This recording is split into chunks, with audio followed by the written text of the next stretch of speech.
Hello everyone, welcome back to Israel in Style. I'm Emanuelle Kadosh and I'm here to bring you guys absolutely anything and everything regarding Israeli fashion, culture, and we always make sure to mix it up and put some lifestyle in. Most of our viewers out there have never visited the Holy Land before, so what better way to get to know Israel than the people who are making an impact in it. So, to kick off today's episode, we're talking textile design. Now, I don't know about you guys, but I've always wanted to know how, and more interestingly, who is responsible for all the patterns and creative designs I see on pillowcases or sheets. For example, well, here to tell me more is textile designer Mika Bar. How are you? Good, and you? I am very good and have plenty of questions. So first off, tell me what exactly a textile designer is, does, and how does it work? Okay, it's a very good question. Yes. Actually, I never knew that there was such a thing until Right. I discovered it while searching what I was What were you interested in doing? Yeah, exactly. Thank you. But a textile designer can do a lot of stuff. He can weave, he can print, and he can sew, like that. He can knit, sorry. Yeah. And I'm a print designer, basically. And during my studies, I developed this technique that is based on screen printing, but like I added a little bit of my own twist to exactly, it. Yes. Exactly. So basically, what I do is I design the patterns on the computer or sometimes by hand. Okay. And then I transfer it to like a mesh that the dye or the polymer that I use. Right.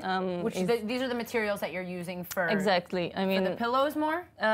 Actually, for everything I do, I do lamps, I do bags, I do pillows. Also, lately placemats and tableware. Amazing. So I'm trying to keep trying to develop it a little bit more and expand. Exactly. So you're telling me you're drawing these things on a computer or by hand, whichever one, and then you put it on and then.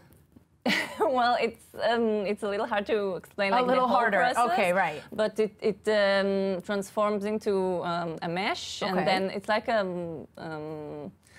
you have the open parts and the closed parts, and then the material transfers. I use like a special polymer that reacts to heat. Wow.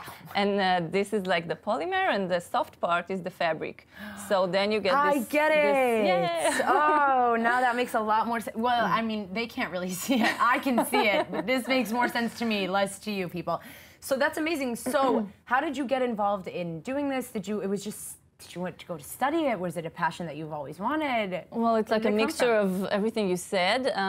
I studied in Shankar, and after I graduated, I really wanted, I developed this while studying, so it was like I was very passionate about it to start my own thing. I was in Milan for 1 year after school, and it really opened my mind. Right. And when I arrived back to Israel in 2010, in 2011, I knew that I wanted to develop my own brand. Right. So I really started searching and looking what will I do with this technique, and I started just making cushions, and people bought them, and you're like, oh, I have something here.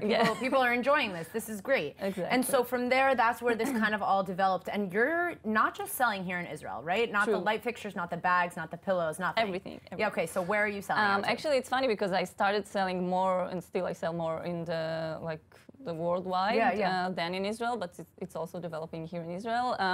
I sell mostly in Germany, in France, and in the US. Okay. In the US, by the way, she's not French. You might think she is, but she's not. It seems like it. Totally Israeli. That's so funny. So you see a lot of customers internationally connecting more with your designs. Yes, yes. I participate in trade shows around the world, and this allows me to connect with the buyers from around the world. Right. And I work with ABC New York, which is a great amazing. Yes, kind of expanding it a little bit more in the States. Yeah, exactly. Specifically, amazing. So where can people find you? You have a website that I already checked out. I already carded some things that I liked. You have a Facebook and what else? A website and what else? I have my own studio. It's in a great neighborhood. It's in Montefiore neighborhood in Tel Aviv. It's a very creative area. It's many designers and artists and also startups. This is where you got to be right now. Like that's, I guess. If you're a creative mind, you go to Montefiore. It's amazing. So nice people can find you on your website and order, and you ship internationally, and everything is great. So thank you so much, Mika, for teaching me how this kind of works and showing me your amazing designs. So thanks. Thank you. If you guys are looking for unique and absolutely creative designs ranging anywhere from pillows to bags to even light fixtures, make sure to check out Mika Bar's website to find out more.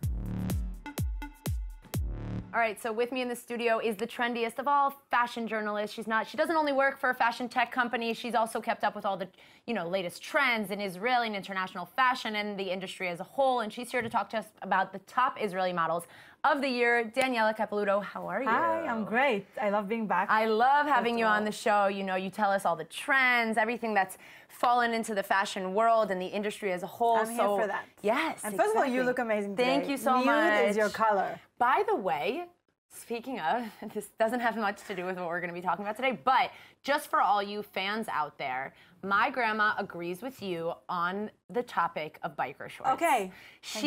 And my mom, she got very annoyed that I told them that I don't like biker shorts. Sorry that I'm honest. Sorry. It's okay. You don't have to like all the trends. But they think it'll look great.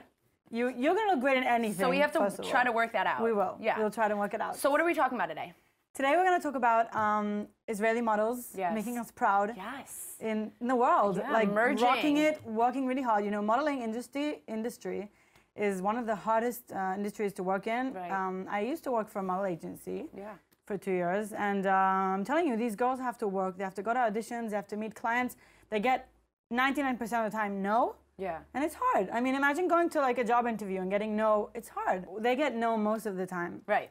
But then also when they do get a yes, when their they get a shoots yes, are like 14 it's hours amazing. long. And one amazing yes can open a lot of doors. Right. So let's start talking about some of the girls that we... For me, I think the person that's going to be right on topic is Sophia Menschner. Okay, so Sophia Mitchetner. I called her agent. I was like, how do you say her name? Good for Sophia you. Mitchetner. She's a beautiful girl. Oh, here she is. Gorgeous. I love her. First of all, she was discovered by Raf Simons in Dior.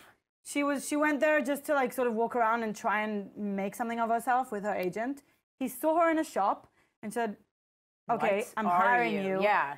And she did the runway, and since then she's been doing a lot of things. Right now she's the face of Pull & Bear, Zara, H&M, and she did Marc Jacobs with Kaya Gerber. She walked for Chanel, she's walked for Miu Miu, she's walked for Sonia Raquel, she's walked for Yves Saint Laurent.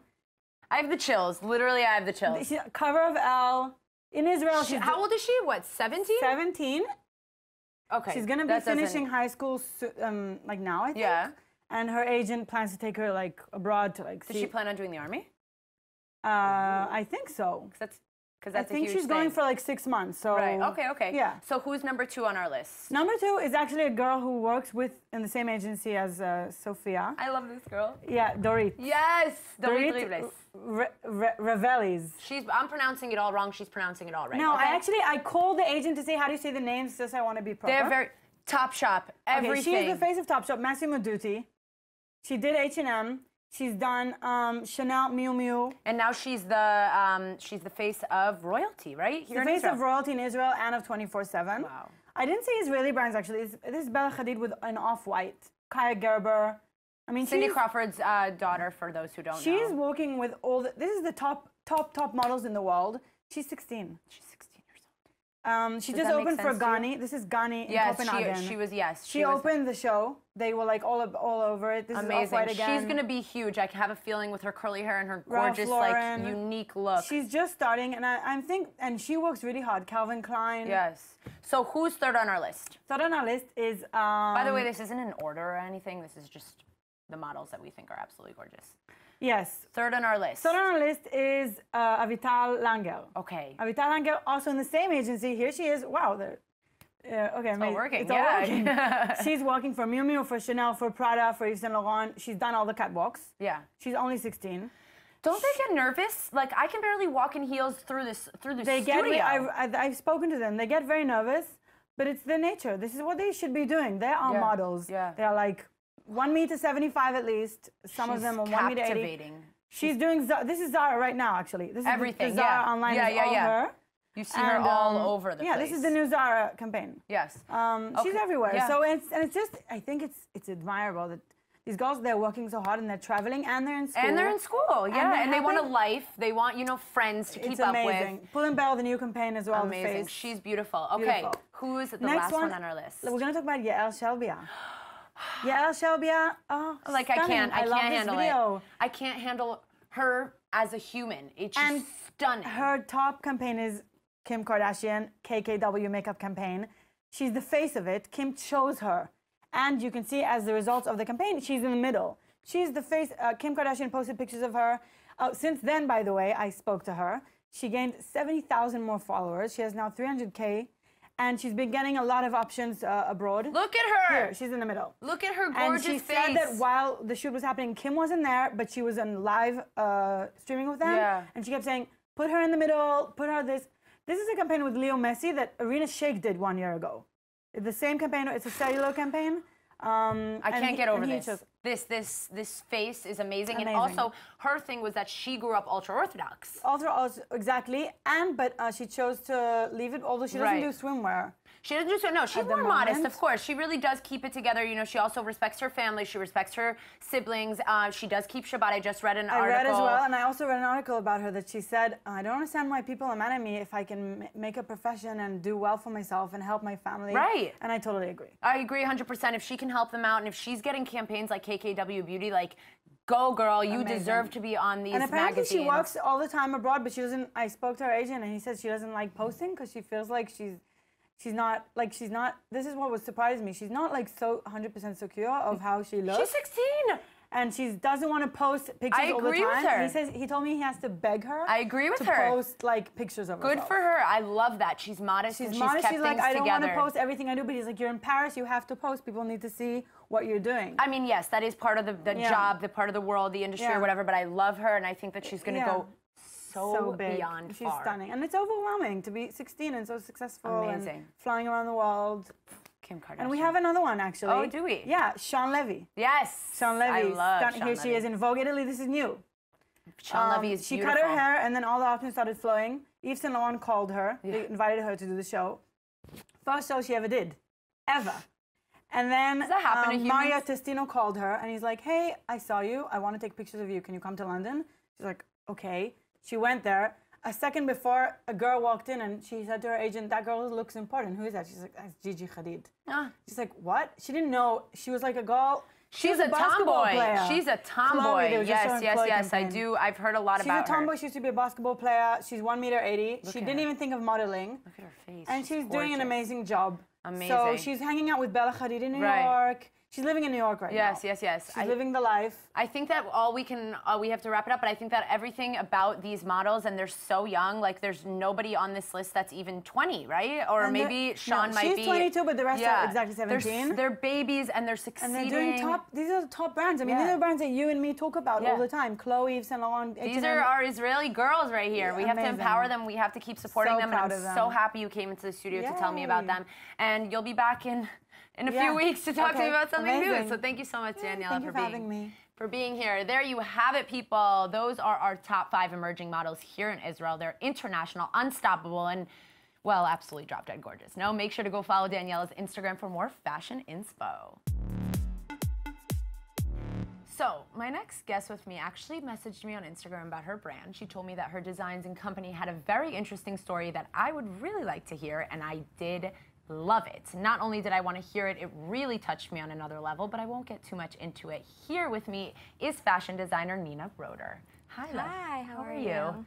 I'm so glad that you're here in the studio and, you know, coming in for this interview because you did tell me the story, but I want to share it with everyone. So why don't you tell me a little bit about your company that everybody mispronounces, so I'm going to let you say it.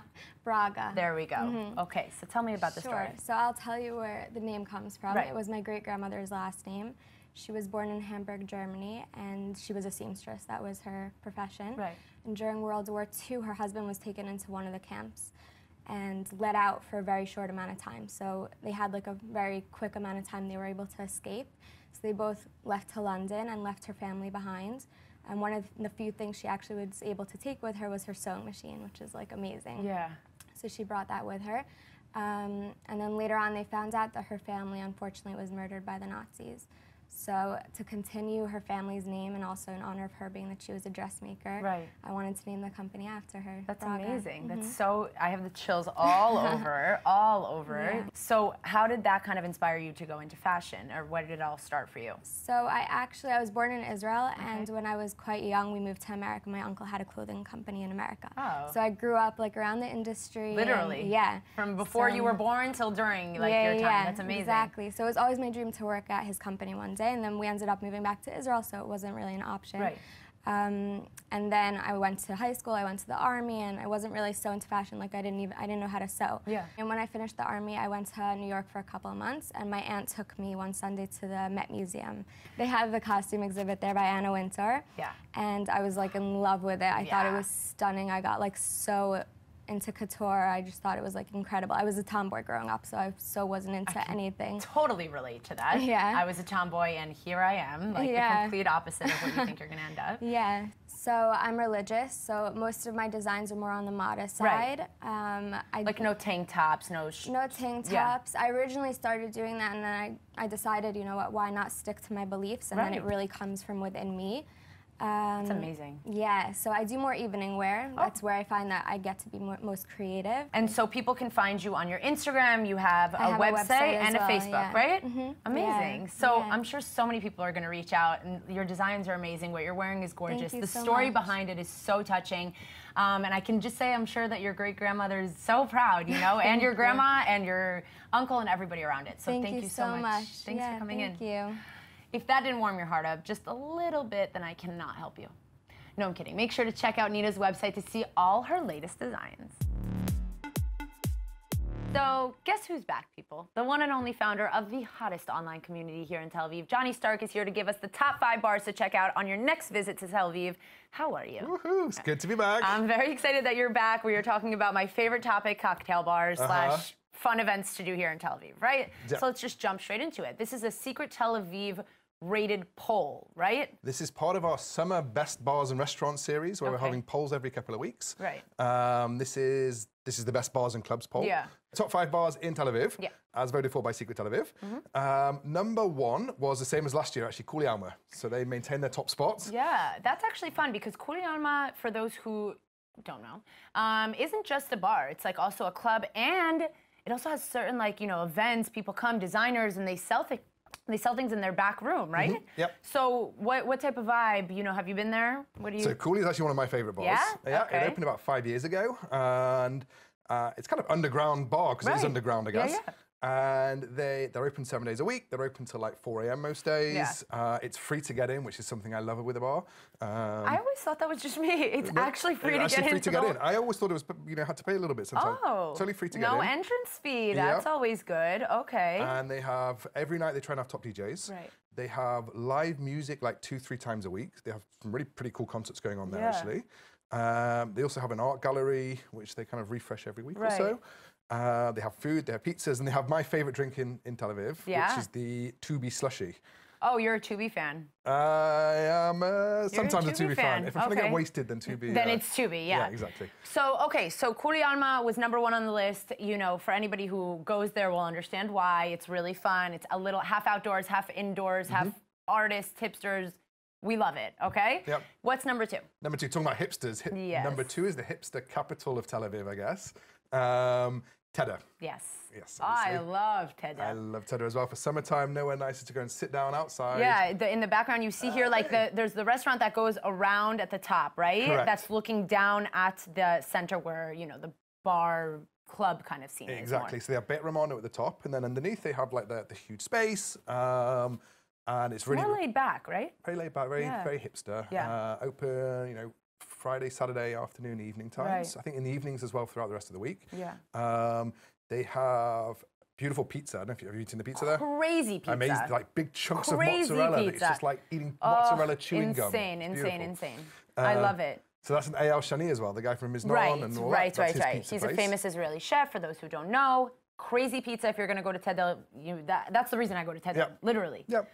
Okay, so Tedel's number 2. What's number 3 on our list? Number 3 was my favorite cocktail bar, Spice House. That's my favorite bar. I think I say this with everyone that you said, but this is actually my favorite bar. Really, the cocktails there are amazing. They have the best happy hour, and they have crack toast. Okay. That is a grilled cheese / French toast.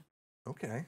Figure that out and let me know. Yeah, okay. Crack toast, it is addicting. Continue. Okay. And actually, with the VIP, Secret Television VIP card, you get a 10% discount as well at Spice House. Amazing. Which is always awesome. So yeah, they do have a really fun, they're very creative with their cocktails.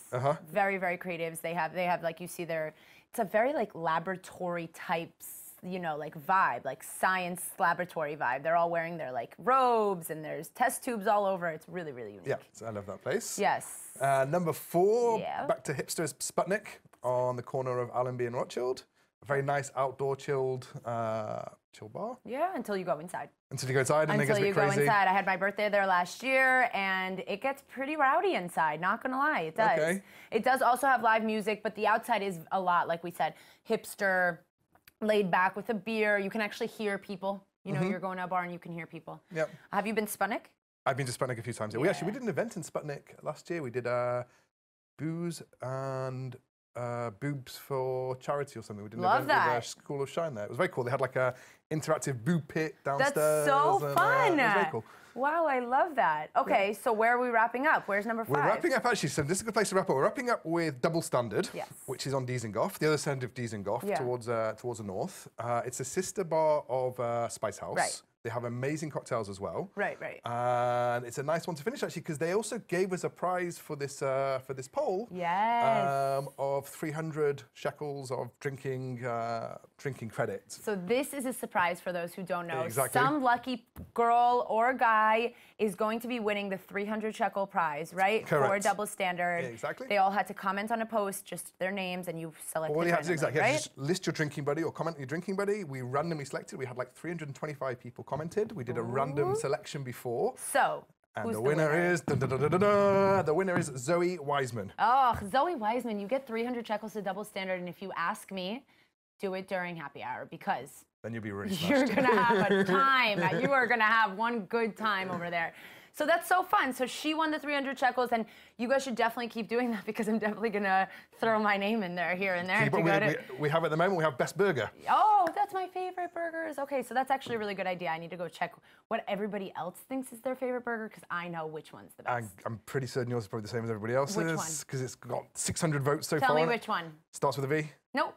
Nope. Oh. Nope. You gotta go check out what I voted for. It's Fat Gal by Tom Aviv. So if you are planning a visit to the Holy Land, if you want to find a perfect job that'll help you get adjusted or want to hear about upcoming events, don't think twice. Go join the Secret Tel Aviv Facebook community right now. And before we wrap up this show, I have to give a special shout out to one of the hottest and honestly one of my personal favorite jewelry designers, Hot Crown, for this gorgeous necklace. This is an Ein, which is how you start my name, Emanuelle. If you're looking to buy you or a loved one a personal and unique crafted piece of jewelry, head over to the Hot Crown site to check them all out. That's unfortunately all the time we have left on this episode of Israel in Style. I wanted to thank all our guests for coming into the studio. For you, our viewers, make sure to check us out on iltv.tv/Israel in Style. Have a fabulous week, everyone.